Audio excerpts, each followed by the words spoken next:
So here's the thing about garage door openers. Every house with a garage has one bolted to the ceiling.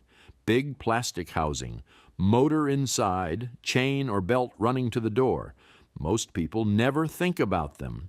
You press the button, the door goes up. You press it again, the door comes down. That's the whole relationship. But the newer ones, the Lift Masters, the Chamberlains, they've got a backup battery inside. Sealed 12-volt, about the size of a brick. It's there so you can still open the garage during a power outage, and when that battery dies, the unit starts beeping. One beep every 30 seconds. The most patient, relentless, soul-grinding sound in domestic life. Just enough silence between each beep to let you think it's stopped before it stabs you again. Now, here's the thing most people don't know. The housing on those openers is big, 1.5 feet long, sometimes more. Motor on one side, circuit board and battery compartment on the other, and between them, dead space. Empty cavity inside the shell, just air and plastic. Most people would never notice because most people never open the housing. You pop the battery cover, swap the 12-volt, close it up, done. But if you've spent 20 years working inside junction boxes, transformer casings, cable troughs, if your hands have mapped the insides of electrical devices the way a dentist maps teeth, you know that housing is mostly hollow. I'm an industrial electrician, been one for 20 years. I work at a Whirlpool plant in Columbus, Ohio. $34 an hour, time and a half on overtime, and I take overtime every single week. My hands are built for finding things in tight spaces.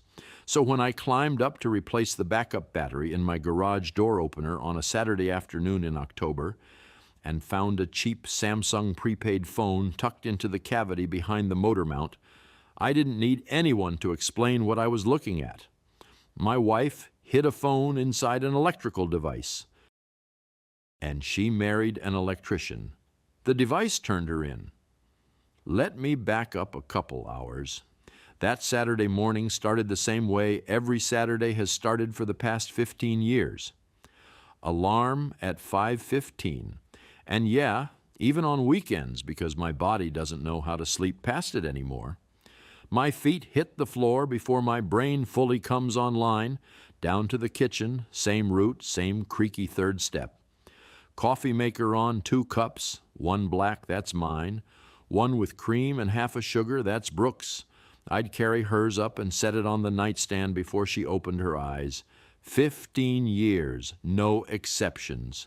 Rain, snow, holidays, sick days, the morning after arguments, the morning after making up. Not because I'm some poet, I'm not.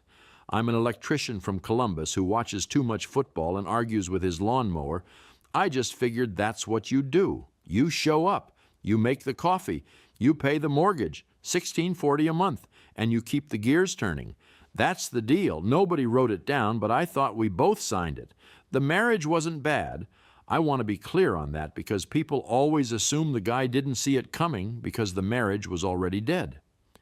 Ours wasn't dead. It was tired. There's a difference. We weren't fighting. We weren't sleeping in separate rooms. We'd watch something on the couch after the kids went to bed, and sometimes she'd lean into me, and sometimes I'd rub her feet because she'd been sitting at that desk all day with a headset clamped to her skull, reading insurance scripts to people who didn't want to hear them. She hated that job. I knew she hated it. I'd tell her, 2 more years, we pay off the car, then it gets easier. She'd nod. Whether she believed me, I don't know, but we were carrying the weight together, or so I thought. That morning, Brooke took Dylan to the pulmonologist. Our boy's 9, has asthma. Inhalers aren't cheap, even with insurance, and our insurance isn't great. Avery, she's 13, sharp as a blade, wants braces that'll cost us half even with coverage, was at a friend's house. So for the first time in weeks, I was alone. Quiet house, the kind of silence that has a hum to it when you're used to noise. I figured I'd watch football, maybe mess with the lawnmower that's been pulling to the left. sat down with my coffee, breathed, then the beeping started. One beep. Silence. Another beep, coming from the garage. And look, I could have ignored it. Most people would. You hear it, you think, I'll get to it later, and then 3 days go by, but I'm wired to fix things. That's not a personality trait, it's a diagnosis. Something breaks, something beeps, something rattles, and I can't sit still until it's resolved. Brooke used to joke about it. You can't just let something be wrong, can you? No, I can't. I grabbed the stepladder, popped the battery cover on the opener. The 12-volt was dead, swollen at the terminals, corroded where the leads connected, right on schedule. Backup batteries in those units last 2, maybe 3 years. I'd installed this one a couple years back. I pulled it out and set it aside, and that's when I noticed the housing panel behind the battery compartment was slightly off track, like someone had pried it open and not seated it right going back. And I know that panel. I know every panel on every device in my garage because that's who I am. I unclipped the housing, pulled it open, and there, tucked into the cavity between the motor mount and the outer shell, a phone. Then something else dropped, bounced off my wrist and hit the concrete floor with a plastic clack. A phone. Small, black, cheap. Samsung prepaid, the kind you buy at a gas station counter with cash, no ID, no contract. It had been wedged into the dead space inside the opener housing, pressed flat between the motor mount and the plastic shell. Someone had put it there on purpose. Someone who knew the housing could be opened, or who just found a spot and hoped for the best. My electrician's brain fired first. Occupational reflex. I looked at the phone and thought, deliberate concealment, single access point, tamper-resistant placement, like a splice hidden inside a conduit. You'd never find it unless you opened the casing. And the only reason to open a garage door opener is a dead battery or a busted motor, which means whoever hid this was betting on 2 to 3 years of silence. The battery was the timer, and it just ran out. Then my human brain caught up, and the two brains, the one that solves problems and the one that feels them, started screaming at each other. I climbed down the ladder, missed the last step, not badly, just enough that my ankle barked. I sat on the concrete floor next to the workbench. The phone was dead too. Its own lithium battery had drained to nothing over the months, a phone just sitting there, powered off, slowly bleeding out its charge with nobody to plug it in. I have every charger ever made. Occupational habit. Found a micro USB, plugged the Samsung in, and sat there on the cold floor, watching that little red light pulse while it powered up. 3 minutes. Screen came on. No lock, no password, no PIN. 1 contact saved, no name, just a phone number, hundreds of messages. I opened the thread, and the first thing I read was, "Baby, he's on overtime till 6 tomorrow. Come at 2. Kid's at his mom's." Dated 3 weeks ago, a Saturday. I was working overtime that day. I remembered because the shift lead had called me in to troubleshoot a panel on line 4. Kids were at my mother's, and Brooke was home, resting, enjoying the quiet. I sat there on the garage floor with the phone in my hands, and I want to describe what I felt, but the truth is my body figured it out before my brain did. My stomach clenched. Nausea. Real, physical, the kind you get when you almost step off a roof. I leaned over the trash can, didn't vomit, just breathed through my mouth for a while, staring at sawdust and a crushed Gatorade bottle at the bottom of the bin. Then I went back to reading. I sat in that garage for an hour, door closed, November cold concrete under me, the fluorescent shop light buzzing overhead, the one I keep meaning to replace because it flickers when it's below 40 degrees. I read through the messages the way I'd trace a wiring diagram, start to finish, noting every junction, every branch, every connection point. 7 months since March. Weekly visits, sometimes twice, always mapped to my schedule, my shifts, my overtime, my mother taking the kids. Every meeting coordinated like a logistics operation. She had my work calendar memorized down to the minute. 5:40 departure, 6 a.m. plant gate, 2:30 p.m. clock out. She'd built a whole timetable around my absence, precise as a bus schedule, except instead of buses, another man came through my front door, and the thing that kept hitting me over and over was the tone. These weren't guilt-soaked messages. There was no hand-wringing, no, "What are we doing? This is wrong." It read like two people coordinating a project, practical, businesslike. "He's got overtime Saturday. Come at noon. Park on Sycamore, not Elm. The neighbors on Elm can see the driveway. Bring sheets. I don't want to use ours.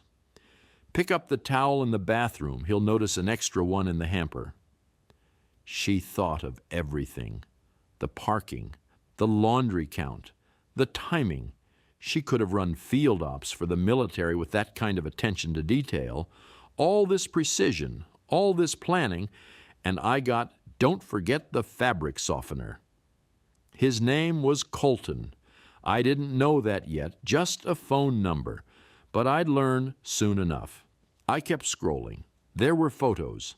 I'm not going to describe them, not because I'm trying to be delicate, but because the photos themselves aren't what broke me.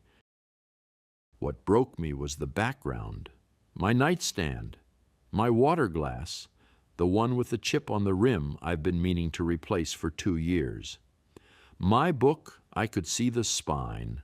I was reading that book at night in that bed, while during the day another man was lying on that same pillow. My things were in the frame like props on a stage set, like they were part of someone else's scene and I was just the stagehand who set everything up before the show. I scrolled to September, found a message from Brooke. "He brought me flowers yesterday, just randomly. I felt terrible, but then it passed. I remembered those flowers. 3 weeks before the beep. I was at Kroger grabbing milk, and I passed the floral section and thought, I don't know what I thought, something like, when's the last time I brought her something? $12 bouquet, wrapped in cellophane. I brought them home, and Brooke smiled and put them in a vase and kissed me and said, "Thanks, babe," and I felt good about it. I felt like I'd done something right. And that night, she texted a man named Colton. "He brought me flowers. I felt terrible. Then it passed." His reply, "Don't overthink it. He's a good guy, but this is different. We're different." I read that 4 times. He's a good guy. Filed and categorized. Good guy. Reliable, predictable, useful. Like a well-maintained appliance. Runs every day, doesn't break, makes coffee. Good guy. And Colton was different, whatever the hell that means. Then I found a message from May that changed the temperature of everything. Brooke had written, "He almost talked to you at Dylan's game Saturday. You were right behind him at the snack bar. I nearly died." Dylan's soccer, my son's game. I froze on that one. My boy was out on the field chasing a ball, and I was standing in line at the snack bar, and the man who was sleeping with my wife was standing right behind me. I had a vague memory, a guy in a blue cap, maybe sunglasses. We might have nodded at each other, the kind of nothing exchange between dads at a kid's game. "Excuse me, you first." "No, go ahead, thanks." That man had been in my son's world, breathing the same air, watching the same game, buying Gatorade 10 feet from the man whose wife he was betting, and smiling.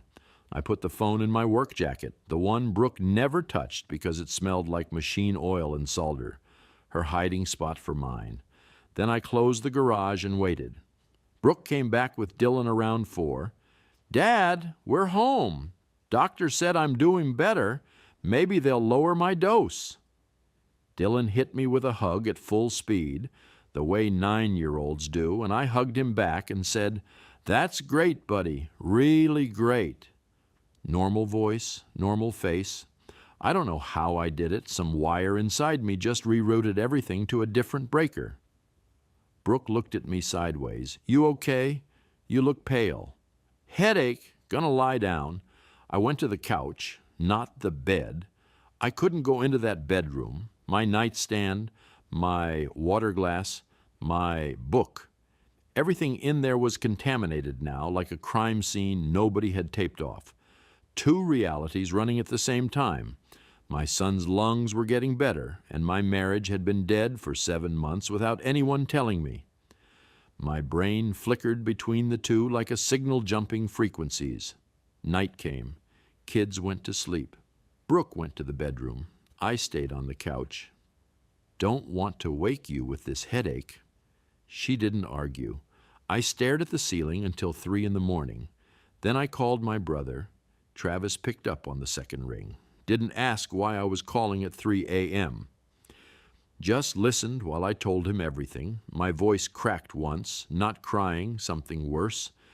The sound a man makes when the words keep trying to fly apart, and he's holding them together with both hands. "How sure are you?" he asked, not doubting me, just making sure I hadn't misread something. "That's Travis." He measures twice. 7 months of texts, photos, my bedroom, my nightstand in the frame.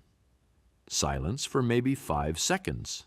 Then, "I'm driving right now. Don't do anything until I get there." He lives in Dayton, 90 minutes on a good day. He made it in 70. I heard his truck pull up and the driver door slam, and then he was in the garage, smelling like diesel and cold air, handing me a thermos of gas station coffee that tasted like it had been brewed during the Civil War. We sat on overturned buckets, the dead backup battery on the floor between us, the opener housing still hanging open on the ceiling above. I showed him the phone. He read a few messages, jaw working like he was chewing something he couldn't swallow, put it face down on the workbench. "Here's what's going to happen," he said. "Monday, you call a lawyer, the best one you can find, before you talk to Brooke, before you talk to this guy, before you do anything at all. You sit in a lawyer's office and you listen. And if I don't want to wait until Monday, then you wait anyway, because you have 2 kids in this house and the county jail doesn't grant custody." I looked at my hands. They were shaking, not from cold. "I want to drive to wherever this man sleeps and pull him through a window," I said. "I'm not going to pretend I don't." "I know, but you're not going to. Not because I'm a good person. Because of Dylan and Avery, that's it." Travis nodded slowly. "That's enough. That's the only reason you need." Sunday was the longest day of my life. I maintained the act, made coffee, 2 cups by reflex. My hand reached for the pot and I caught myself mid-pour. I'm making coffee for the woman who did this, right now, today, because if I don't, she'll notice and I'm not ready. I set the cream cup on the nightstand like always. She smiled and said, "Thank you." Half asleep. Normal. A normal sound on a Sunday morning, and I wanted to take the mug and hurl it through the window. I watched Brooke load the washing machine, our sheets, Sunday laundry, same as always, and it hit me like a pipe across the back of the head. For 7 months, I'd been laundering the evidence every Sunday, pouring in fabric softener, selecting the gentle cycle, washing another man's traces out of my own bed, and she'd stand in the doorway and say, "Don't forget the softener, they get stiff without it." And I'd nod and add the softener and run the cycle like a good husband, like a good appliance, because that's what good guys do. She cooked dinner that night, pork chops, rice, green beans from a can. Dylan's favorite. We sat at the table like a family. Avery talked about a girl at school who dyed her hair purple and got sent home. Dylan told a joke that didn't make sense and laughed so hard he nearly choked on a green bean. Brooke looked at me across the table and said, "You sure you're okay? You've been quiet all day. Long week? Tired. She reached across and squeezed my hand. I let her. Because I had to. Because tomorrow was Monday, and Monday I'd have a lawyer, and then I'd have a plan. But tonight I sat at my own table and held the hand of the woman who'd taken everything apart behind my back, and I smiled at my kids, and I ate pork chops, and I kept the mask on so tight I could feel the outline of it pressing into my skull. I walked outside after dinner and stood at the back fence and breathed until my hands stopped shaking. Monday morning, I was sitting in a law office on East Broad Street at 8:15 a.m. Janet Kowalski, family law, blunt woman, short hair, reading glasses on a chain, the kind of person who doesn't waste a single word. I showed her the phone. I'd already copied everything to a flash drive, electrician's habit. Always back up the data before you touch the wiring. Janet laid it out. Ohio's a no-fault state. Infidelity doesn't officially factor into who gets the house or the accounts. But, and here's where she leaned forward, photos taken in the marital bed, in a home where minor children reside, 7 months of sustained deception, logistics coordinated around the children's schedule, that paints a picture for a custody judge.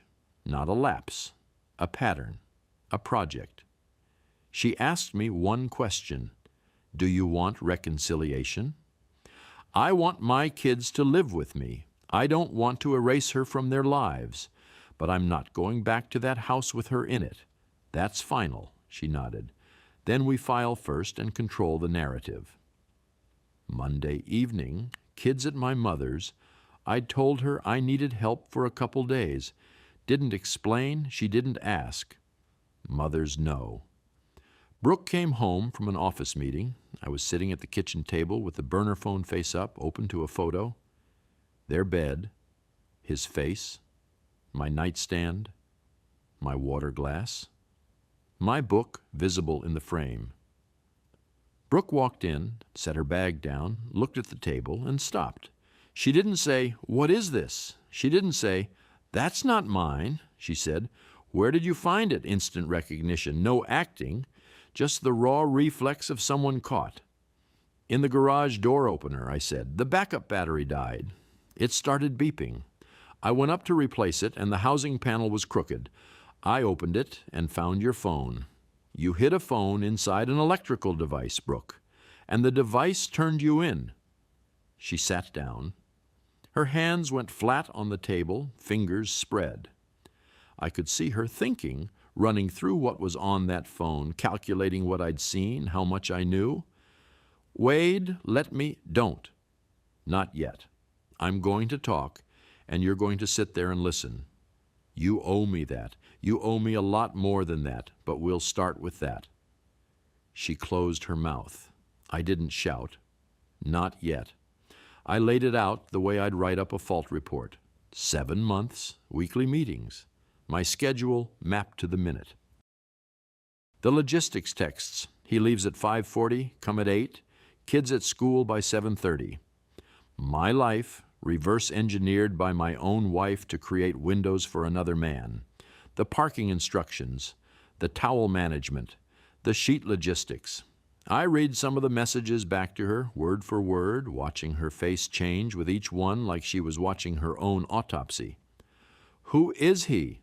"Colton Decker." "How did you meet him?" She paused, looked at her hands, looked at the table. An app. Not a coworker, not some old boyfriend from college, not a moment of weakness at a bar. She went to her phone, downloaded an application, created a profile, uploaded a photo, wrote a bio, swiped and matched and messaged and arranged a meeting, all while I was at work, all while I was pulling cable and replacing breakers so we could pay for Dylan's inhalers and Avery's braces. This wasn't a stumble. It was a procurement process, with scheduling, a dedicated communications device, and a hiding spot in the ceiling.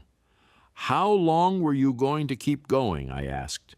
Were you going to stop? Was there an end date, or was this just the arrangement now? You work your shift, I work mine, and in between, a man I've never met walks through our front door. I was going to end it. When? You've had 7 months. At what point was the guilt going to outweigh whatever you were getting from him? She was crying now. I love you, she said. It was a mistake. I know that sounds, and that's when the volume went. Not a slow build, a switch. I stood up so fast the chair hit the wall behind me. 7 months is not a mistake. A mistake is one night. One terrible, drunk, regretted night.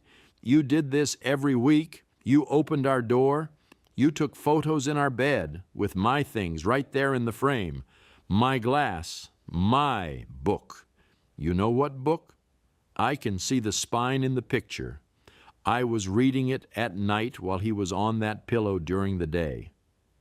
Then quieter. And the quiet was worse. I found the message about the flowers. You wrote him. He brought me flowers. I felt terrible. Then it passed. 3 weeks ago, Kroger, $12. You put them in the vase and you kissed me, and by bedtime the guilt had passed. My flowers were a speed bump. A minor inconvenience on your way to him, she was crying. I wasn't. I wanted to. Couldn't find it. I've made you coffee every morning for 15 years, I said. Tomorrow there won't be coffee, or the morning after that, or ever again. That's everything you need to know. I took the phone. The flash drive was all ready with Janet. I grabbed my coat and drove to my mother's house. Brooke sat alone at the kitchen table. 3 days later, Mom's house, the kids and I were settling into the spare room and the pull-out couch. Dylan thought it was a sleepover. Avery knew better. She came and found me in the hallway Tuesday evening, leaned against the wall with her arms crossed, this pose she's been doing since she turned 12, like she's rehearsing for adulthood. Dad, are you and Mom getting divorced? I told her the truth, or enough of it. Your mom did something I can't accept. We're going to separate. It has nothing to do with you or Dylan. 0%. She was quiet for a few seconds.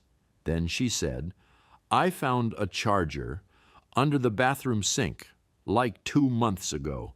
It was for a Samsung, but we don't have any Samsungs. I didn't say anything because I thought maybe it was just old stuff. My chest tightened. My 13-year-old found a piece of the puzzle 2 months before I did. She didn't understand it, but she felt the shape of it. Kids always feel it. They can't name it, but they walk around the house touching the walls like they sense the foundation shifting. Did you cry? She asked. No, wanted to, couldn't. She hugged me in the hallway. No more words. None needed. Back at the plant the following week. Word travels in a factory the way water travels through a crack, quietly, everywhere, all at once. Nobody said anything to my face, but I could feel the temperature shift when I walked through the shop floor. The sympathetic nods, the way guys suddenly found reasons to let me go first in the lunch line. My buddy Danny Fulton, another electrician, been through his own divorce 3 years back, pulled me aside during morning break. Travis had told him, which I didn't love, but Danny had walked this road, and I needed the map. Listen, he said, pouring burnt coffee from the break room pot into a styrofoam cup that had seen better decades. I've been exactly where you're sitting, 3 years ago. Different details, same crater. Here's what they don't tell you in the beginning because you're too angry to hear it. He pulled a chair up close like he was about to share classified information. First month, you're angry. Good. Anger keeps you moving. Second month, the anger burns off and the sadness rolls in like weather. You'll cry in your truck in the parking lot before shift. I did. Every guy who's been through it did. Don't fight it. Third month, that's the one. Third month is the dangerous one. The numbness kicks in and it scares you worse than the pain did, and you start doing stupid things just to feel something. Drinking too much. Texting her at midnight. Driving past his house. Don't. He ticked his next set of advice off on grease-stained fingers. Don't text Brooke anything emotional, not one word you wouldn't read aloud in a courtroom. Screenshot everything. If she texts you something ugly, screenshot it and send it to your lawyer before you even finish reading it. Be the most boring man alive in writing. Be ruthless through your attorney. Your lawyer is your weapon, he said. Let her swing it. Your job is to show up here, do your work, pick up your kids, and bleed quietly where nobody can see it. Poetic, I said. 3 years of therapy at $60 a pop, you're welcome. He clapped me on the shoulder and went back to work. I sat there with the bad coffee and thought about how many men have sat in this exact break room having this exact conversation. A whole invisible brotherhood of guys who learned the hard way that consistency isn't a shield. It's just a habit. Week 3. I was still going through the phone messages, not obsessively, more like cataloging, and that's when I hit the soccer text again, the one about Dylan's game. I hadn't fully processed it the first time. Now I sat with it. Dylan's Saturday game in May. I reconstructed it in my head. The parking lot with the minivans and the Subarus, the snack bar line, somebody behind me, blue cap, I think. We might have nodded. The kind of interaction you forget before it's over. That man was sleeping with my wife, and he showed up to my son's soccer game. He stood on the same sideline. He watched my boy play. He bought a Gatorade in the same line, stood close enough that I could have handed him my change, and he went home, maybe that same day, maybe that same week, and he walked through my front door and into my bed. The affair itself was one thing. I'd started to metabolize that, or at least pack it into a box I could carry. But the soccer field, that was different. That was him inside my Saturday, inside my son's childhood, grinning from 10 feet away while my kid kicked a ball and I cheered like a fool who didn't know a thing. Something shifted in me that night. Not rage. I'd burned through the hottest part of that already. Something colder. Something patient. 10 days after the confrontation, Brooke asked to meet. Neutral ground, a coffee shop on Parsons Avenue. Not the house. I agreed, because Janet said it was fine as long as I didn't discuss the filing details, and because some part of me, some small, dumb part that still hadn't caught up to reality, wanted to see her face when she tried to explain. She was already there when I arrived, corner table. She'd ordered my coffee, black, large. The gesture annoyed me more than it should have. 15 years of making her coffee, and now she was making mine, like it meant the same thing in reverse. It didn't. It was theater. She looked rough, thinner. Dark circles under her eyes, hair pulled back in a way she only did when she hadn't washed it. Part of me felt a flicker of something, not sympathy exactly, more like recognition. I was looking at someone in the middle of losing everything, and I knew what that face felt like from the inside. I started therapy, she said, twice a week. I'm trying to understand why I did this. I'm not asking you to forgive me. I'm just asking for time to show you. You can have all the time you want, I said, but not with me. I filed Thursday. That hit her. She closed her eyes for a second. When she opened them, they were wet. She tried the explanations, the loneliness, the routine that felt like a cage, feeling invisible, like she was just a function in the house, a voice that read scripts all day and folded laundry at night and nobody really saw her. I let her talk for about 90 seconds before I cut her off. I know this speech, Brooke. I do. Every divorced guy at my plant has heard the same words. I was lonely. I needed attention. The routine was killing me. Every single one of them.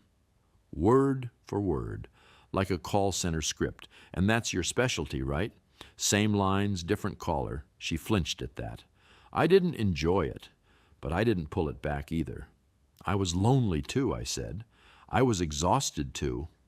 I wanted more, too. I wanted you to look at me like I was more than the guy who makes the mortgage happen. But I came home every night and I made coffee every morning and I fixed what I could and I kept showing up. You downloaded an app and opened the front door. We were both carrying the same weight, Brooke. Only one of us dropped it on purpose. She looked at her hands, wrapped around the coffee cup like she was trying to keep warm.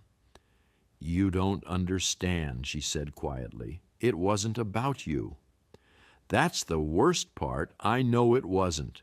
I was so irrelevant to the decision that I wasn't even a factor. I was just the schedule to work around. She didn't have an answer for that. I finished my coffee. This isn't cruelty, I said. This is just math. If 15 years wasn't enough to keep you, the 16th won't be different. I'm not angry enough to hate you, but I'm tired enough to be done. I left. She stayed in the coffee shop. I don't know for how long. November. I kept my promise. 0 contact with Colton. Never texted him, never called, never drove past his house, never even looked up his address. But Travis, bless his stubborn heart, did some digging. Public records, LinkedIn, the kind of surface-level searching that's perfectly legal and just thorough enough. Colton Decker, Travis said over the phone. His voice had that flat, careful tone he uses when he's about to deliver something heavy. 36, logistics supervisor at a shipping depot off 270, married, 2 kids, 7 and 4. Married. I sat with that word for a while, let it settle. There's a moment when the picture shifts. Up to that point, this had been about me and Brooke, my marriage, my house, my betrayal. But now there was another house, another kitchen table, another person going through the motions, making lunches, folding laundry, lying in bed next to someone and trusting them, while the same lie ran through both households like a wire connecting 2 buildings to the same bad circuit. Tara. That was her name. I didn't know her, but I knew exactly what she was feeling right now at this moment in her house. Nothing, because she didn't know yet. She was living in the before, the way I was living in it 3 weeks ago, making dinner, watching her kids play, trusting the man across the table, and all of it built on a floor that was already rotted through. I debated for 2 days. Travis said, "It's your call." Danny said, "Don't get involved. It's not your mess." Janet said, "Legally, you're fine as long as you share only his messages, not hers." But the thing that decided it wasn't logic. It was this. If some stranger had found out about Brooke 6 months ago and said nothing, just let me keep washing those sheets, keep making 2 cups of coffee, keep standing next to Colton at the snack bar like an idiot, I'd never forgive them. Tara deserved to know. The same way I deserved to know. Nobody handed me the truth. A dead battery did. Tara didn't even have that. I extracted only Colton's own messages, the ones where he mentioned her. "Tara's at her mom's. I'm free." "Don't call tonight. Tara's home. She's taking the kids to gymnastics. We've got 2 hours. His words, his name for his wife, his scheduling around her life. No photos of Brooke, no editorializing, no "I'm sorry" or "I thought you should know." Just the raw messages in his own handwriting, sent to Tara's email through a clean Gmail account I created for the purpose. 3 days later, Travis called. Colton moved out, heard it from a buddy who knows his neighbor. Tara kicked him. I waited for some feeling, satisfaction, maybe, relief, justice.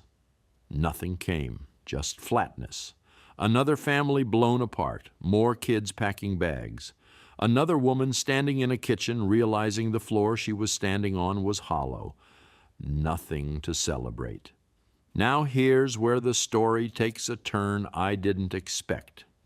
Because up until now, the script made sense. Man finds phone, man gets lawyer, man confronts wife, man tells the other wife. Painful but logical. What I didn't plan for was the other man losing his mind. A week after Tara kicked him out, Colton went on the offensive. He filed a harassment report with the Columbus police claiming I'd been sending threatening messages and stalking him. Completely fabricated. I'd never contacted the man. Not once. Not a text, not a call, not a look from across a parking lot. Nothing. My phone records were clean. My hands were clean. I'd followed every rule Danny and Travis and Janet had laid down. And on the same day, mind you, like he'd been sitting at a desk planning a counterattack, he called Whirlpool's HR department, told them I was unstable and a potential danger in the workplace, claimed he feared for his safety, tried to get me investigated, suspended, maybe fired. I found out from my supervisor, Ray, who pulled me off the floor mid-shift with a look on his face like he'd swallowed something sideways. We went to his office, door closed. "Wade, I gotta ask you about a call we got. Some guy named Decker says you've been harassing him, sending threats, says he's worried about his safety."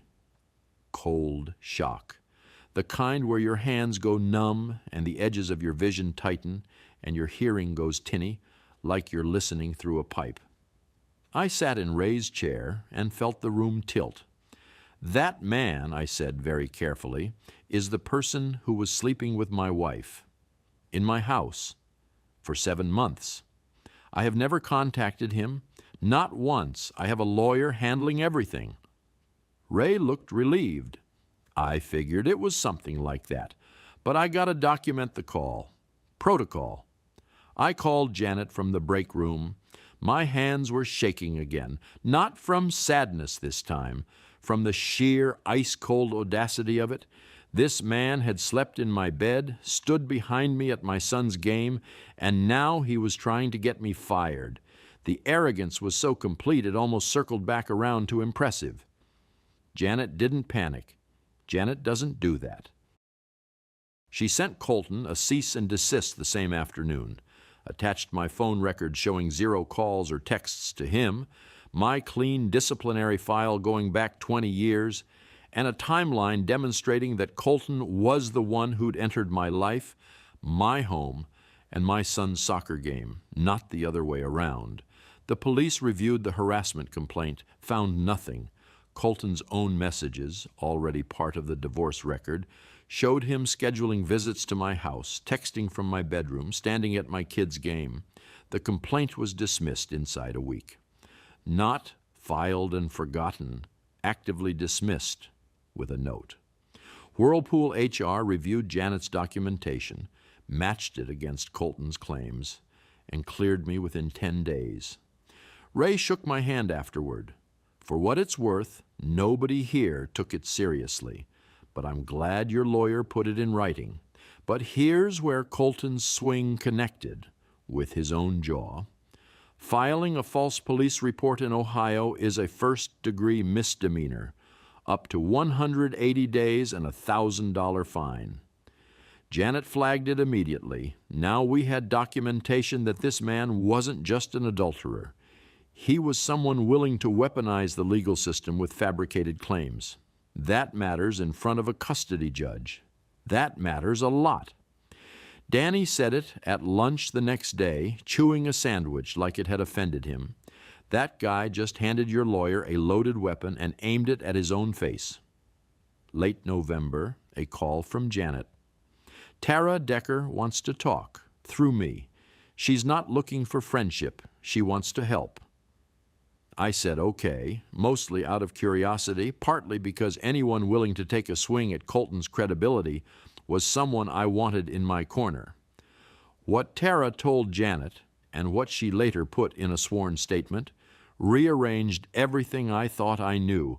Colton had done this before, 2 years ago.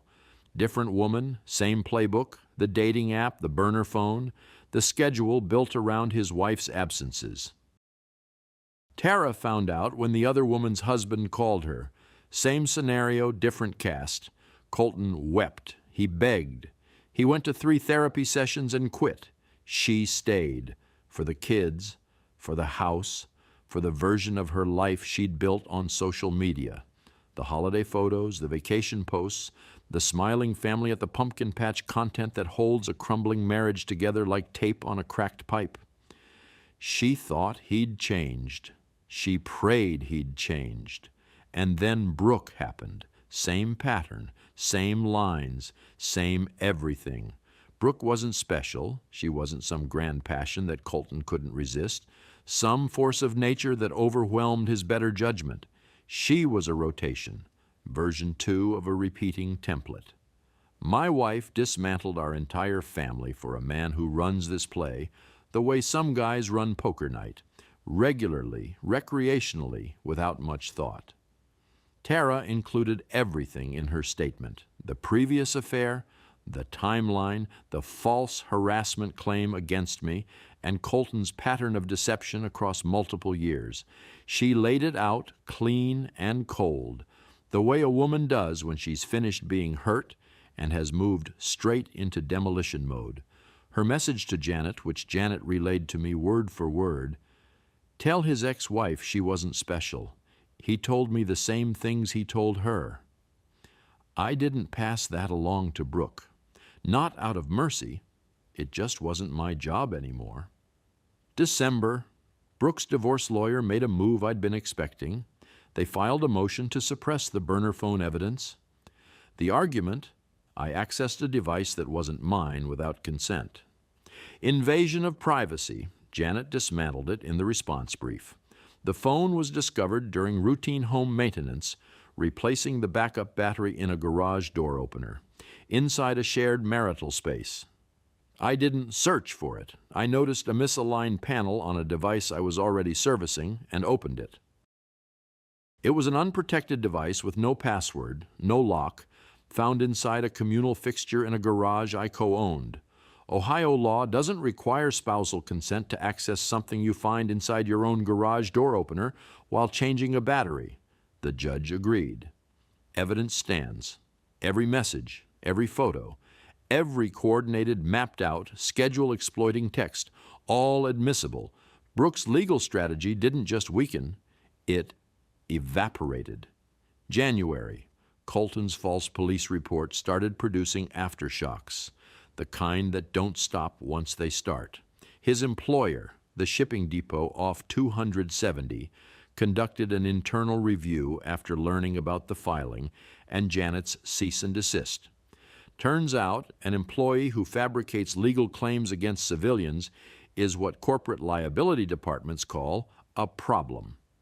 They put Colton on administrative leave pending the outcome. No paycheck, no access to the building, just a letter and a meeting with an HR rep who probably didn't make him coffee first. Combined with his divorce, his mortgage payments on a house he no longer lived in, and now potential job loss, the man who once stood behind me at the snack bar buying Gatorade with a smile was watching his entire life cave in, not from a single blow, but from a series of collapses, each one triggered by the last like dominoes he'd set up himself over years. So, here's the inventory. His wife kicked him out. His harassment claim was dismissed. His false report was flagged as a misdemeanor. His employer shelved him. And his credibility in any courtroom, for any reason, for the foreseeable future, was ashes. And I didn't do any of it. Not one swing. I hired a lawyer, told the truth, documented everything, and let the gears turn. Colton's the one who panicked. Colton's the one who swung wild, and every punch landed on himself. Danny Fulton said it best over lunch at the plant. You didn't beat him, he beat himself, you just stood still. March. 1 year exactly from the month Brooke made that dating profile. Divorce finalized. Faster than average. 4 months from filing. Brooke's side didn't fight hard. Her lawyer told her the evidence was overwhelming and a custody battle would only make the record worse.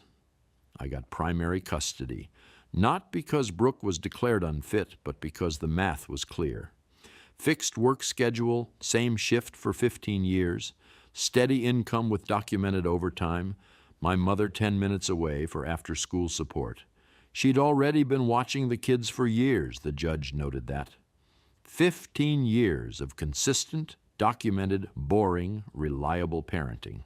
The affair evidence reinforced what Janet had argued from day one, a sustained pattern of deception that introduced chaos and risk into the children's home environment. The photos in the marital bed, the strangers coming through the front door on a schedule, the burner phone hidden in a safety device. A judge cares about all of that. Brooke got equitable distribution per Ohio law. No punitive financial hit. That's not how no fault works, and Janet told me from the start not to expect it. But Brooke lost the house because I could carry the mortgage alone and she couldn't. She lost primary custody. She lost the daily rhythm of the life she'd burned down, the morning chaos, the cereal, the school bus, the bedtime routines. She moved to an apartment in Westerville. The kids see her every other weekend and Wednesday evenings. I don't hate her. I want to make that clear because people always want it to be one or the other. Either you hate them or you take them back. There's a third option. You let them go, and you don't wish them harm, and you get on with it. If you asked me to explain it in one sentence, 15 years wasn't enough to hold her, so nothing I add will change the equation. It's not anger, it's arithmetic, and I'm a man who trusts the numbers. I moved back into the house the week after the papers were signed. Walked in the front door with a box of Dylan's stuff and stood in the hallway for a minute, just stood there. The house smelled the same, laundry and coffee and the faintly sweet funk of a 9-year-old boy's sneakers. First thing I did, mattress goes, nightstand goes, out to the curb, and then to the dump. I didn't put them in the garage or the basement. I didn't want them in the building. I bought new ones from a furniture place in Reynoldsburg. Not expensive, just new, clean, no history. The rest of the house stayed the same because the kids needed to recognize their home, their rooms, their kitchen, their backyard. You don't rip out the foundation because of what happened in one room. The garage door opener, I replaced the backup battery. New 12-volt sealed terminals. Clipped the housing shut properly. Ran the door up and down twice to test it. Everything working. I thought about putting a zip tie on the panel so nobody could pop it open without cutting it. Then I thought, there's nobody left to hide anything, and nothing left to hide. June, 8 months after the beep. Kitchen, Tuesday morning. Dylan's eating cereal, some sugary nonsense with a cartoon on the box. Avery's grabbing toast, backpack half-zipped, already running late because 13-year-olds are constitutionally incapable of being on time. I'm standing at the window with my coffee. 1 cup. Every morning for 8 months, I've made 1 cup instead of 2. My hand doesn't reach for the second mug anymore. That reflex finally died. Took longer than I expected. Avery passes behind me. Dad, you stand at that window every morning. Is that like meditation or something? No, just coffee. Dylan looks up from his cereal. Can I have some? You're 9. Just a sip. I pour a splash into a mug, fill the rest with milk. He takes it with both hands, sips it with this grave little expression, like a tiny executive evaluating a quarterly report. Winces. That's disgusting, I laughed. First real one of the morning, maybe the week.